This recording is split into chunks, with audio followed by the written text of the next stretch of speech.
Well, thanks very much indeed, Mary, and thanks, Joe, for having me again. And apologies that I can't make the early morning swim, but there you are next year, perhaps. Well, I suppose it's very hard to follow Sean, and I'll try and do that. And I suppose there's a few strands that hopefully I can pick up. The past, we're told, I think, is a foreign country, and it's worth looking back to 50 years ago. The Everly brothers were top of the charts, Spurs were champions, and a new broadcasting service had just been launched, Telefishern. On the other hand, some things were familiar to us today. Liam McCarthy was held by Tipperary, and another Irish-American was in the Oval Office. But another thing that was, unfortunately, there then as now, was years of poor policy had plunged the Ireland of the early 60s into an isolated, impoverished country, facing really difficult problems. And the key to transforming that was the coming together of both politician and public servants to create a new ambition, an ambition for a better Ireland, an Ireland that would innovate the way it saw itself. And that forged a merger between politics, between public service and indeed business to create an axis of innovation, if you like. And that was very much led by Whittaker and Lemass at the time. I think it's well worth looking back to those parallels. They were in the same thing. They had years of failed policies. The country was demoralised. They could look back on a decade of stagnation then. Unemployment was unacceptably high. Emigration was stealing the very best from our country. And here you had politician and public servant coming together. You had a determination to reinvent Ireland from the wreckage of that protectionist past that had been there. A determination to abandon failed policies and to face down those who would resist the change, who would stand against the need to make changes. They recognised that Ireland had strengths in certain sectors and set about removing the obstacles to those latent strengths. And they set out an ambition, a vision of what Ireland could be. A vision of an Ireland that was open, that was trading in Europe, that was vibrant. And it was a dramatic turning point, I think, in many ways. Perhaps it started slow, but it gathered great momentum. And I think today we look at the same. We look out at the damage wrought by policy blunders that extended over several years. We see 1 in 7 people out of work, and far higher for young people. We see 66%, 2/3 of all the jobs, the 350,000 jobs that were lost in the last 3 years, 2/3 of those were lost by people under the age of 30. They're the bright, skilled people that are to create our future. We see half of those who are out of work long-term unemployed, out for over a year, and many of those young people. We see 30,000 young people leaving the country in the last 12 months, and that figure rising. And I think, like then, we have to look at that pattern and say this is simply not sustainable. Our society can't look on while young people, our talent is idle, are leaving the country, and I think that's the challenge that we have to face, and that's what we must build a vision around. Yes, we've lost our sovereignty, and that's humiliating, but the real issue that we have to address, and the title of this part of the conference, is those reasons, as Martin Murphy said, those 450,000 reasons in terms of those unemployed, are those 30,000 young people who are leaving each year, are those many young people who have been squeezed out, locked out of employment. Irish society has to prioritise their needs.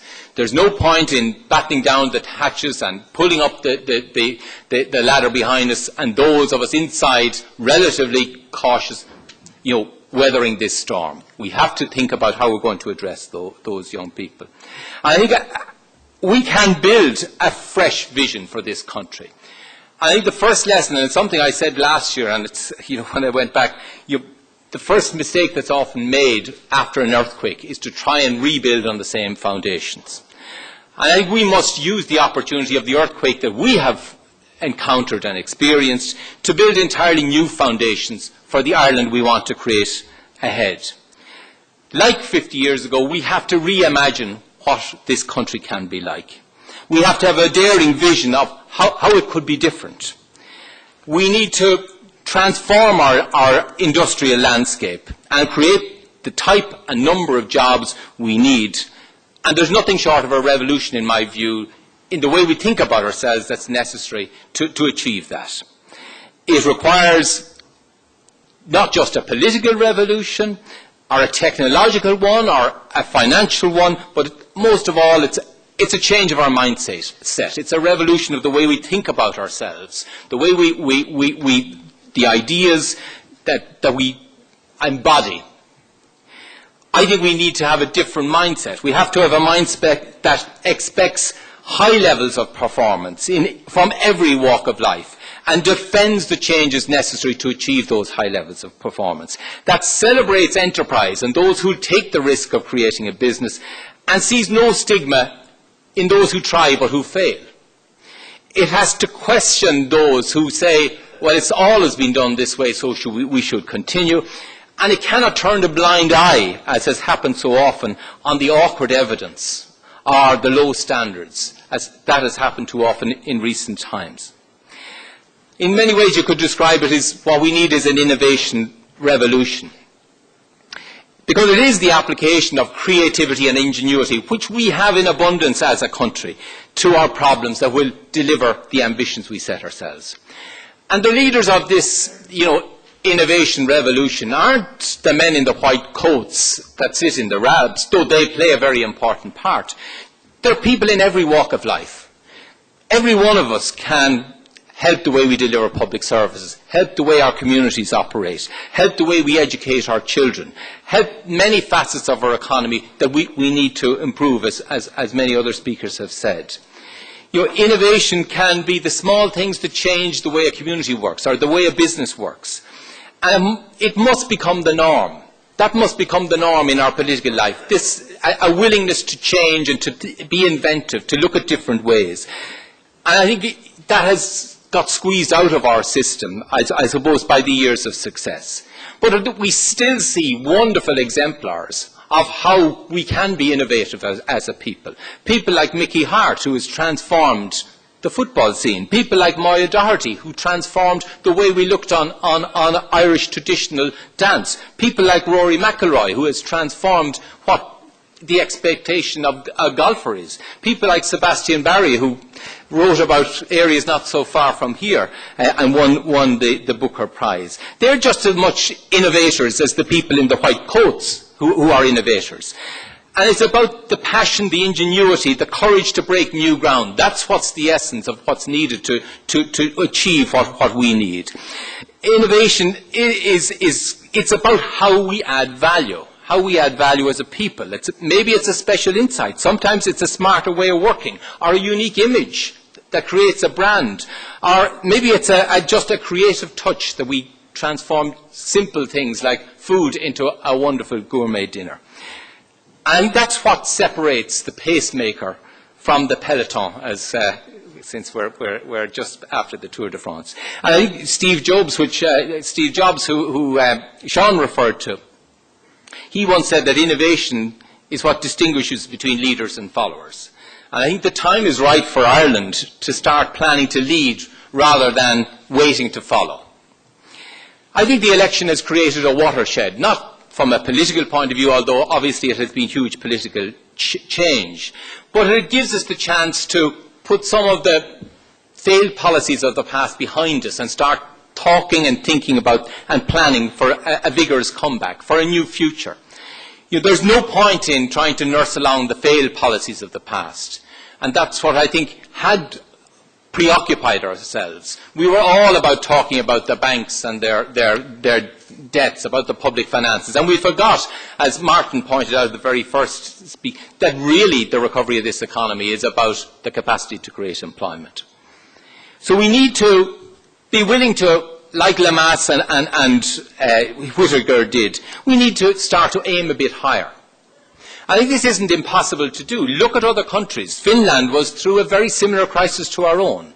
50% fall in house prices. 1/8 of their GDP was wiped out. But they set about a vigorous reinvention of themselves. And in the process, their indigenous industry grew rapidly. And they produced in Nokia one of the leading telecom mobile companies of the world. Israel is another country. It, throughout its history, has faced problems. A parched landscape, few resources, oil-rich enemies at its shores, and it transformed those very challenges into areas of success. It became a leader in irrigation. It became a world leader in alternative energy. And it counter, if you like, its perceived weaknesses, turned them into strengths. And I think we need to realise that it is adversity and necessity that breeds the inventiveness that Ireland needs. And we have that challenge now. We have the need for invention. And I think also we have to look at our strengths. Ireland has every reason to be confident looking ahead. We do have real strengths. We have embedded clusters of real dynamic sectors, as others have spoken about. We have now a strong recovering export sector. We have become one of the best countries for science, very different from what we were many years ago. We do have a good education system. We have many inherent strengths. And the question really is now we must set ourselves those bold ambitions that we need to create that new future. And I see no reason why we cannot, with bold ambitions and the determination to change, achieve targets such as 2 million back at work, 200,000 more than there are today. Becoming, as Enda Kenny has said, the best small country in which to do business. At least doubling our indigenous exports and growing our market share, which unfortunately indigenous exports have failed to do. Returning to be in the top 5 in terms of international competitiveness. I think these are stretching targets, but they're realistic and they challenge us to undertake the sort of changes that are necessary to achieve them.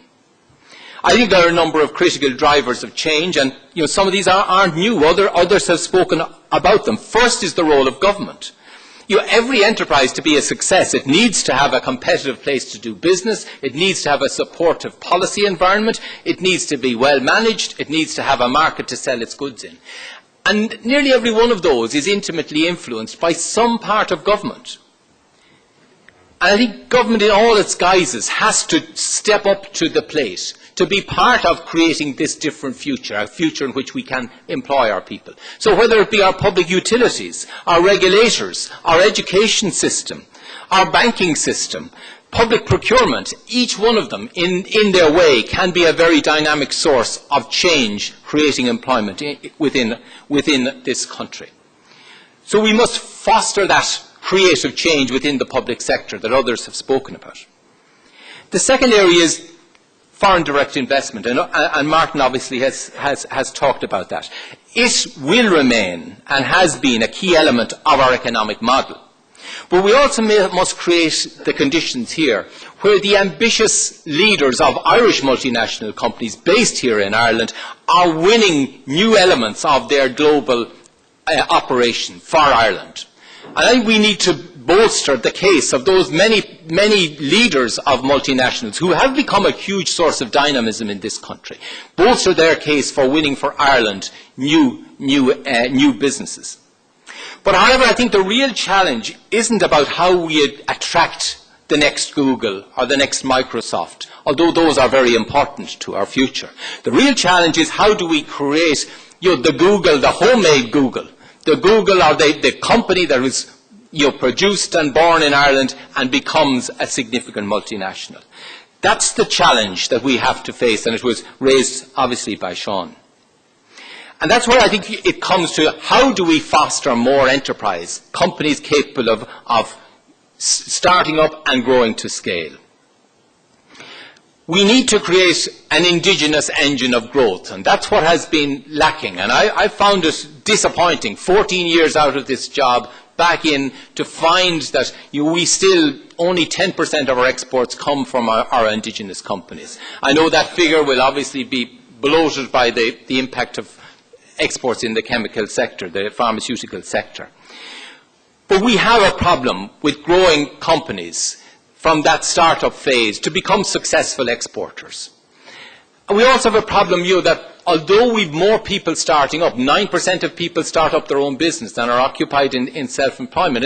It's very high by European standards. The perception of entrepreneurship, if you like, as being a good career is not positive in Ireland. The perception of failure and the fear of failure is huge, and sometimes that's underlined by systems of law that we have allowed to develop.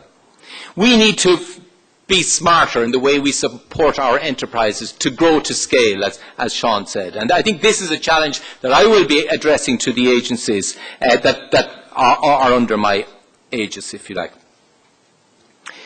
We also need to target sectors that we really have opportunities in. And Dara mentioned the sector of clean tech or renewables. And I think there are many. And I think we have to be willing to make some commitments to these sectors, to be willing to see what are the obstacles to the development of those sectors and start about removing them. They're not all ones like renewables. There are also ones that don't require a lot of capital to get going. Digital gaming is an area where we have become a remarkable success, and we can build on that. Life sciences, where we already have a very strong pharmaceutical sector, a very strong medical devices sector, and a very strong ICT sector. Those technologies are converging, and we are well placed to exploit that. Digital content itself is an opportunity that Ireland has a chance to exploit. So I think we need to be willing to pick a few of these areas where we do have natural advantages and start to systematically remove the obstacles, whether, as like Dara says, they're in the planning system or the regulatory system, or just the fact that people don't talk to one another, that there's people doing research in a hospital who might, if they linked up with a company wanting to do something very similar, have a great opportunity to have a win-win. We need to look at that. We also need to look at productivity growth. It's the driver of value. It's the central challenge in many ways. And I think we need to have a new understanding of what it is that adds value and how we do it. Many things that we traditionally regarded as overhead are now the drivers of value. Marketing, design, creativity, innovation. These are a lot of companies will tend to look at them. They're the overhead that you only take on if times are flush. But in many ways, those are the things that create the value and that we cannot ignore them.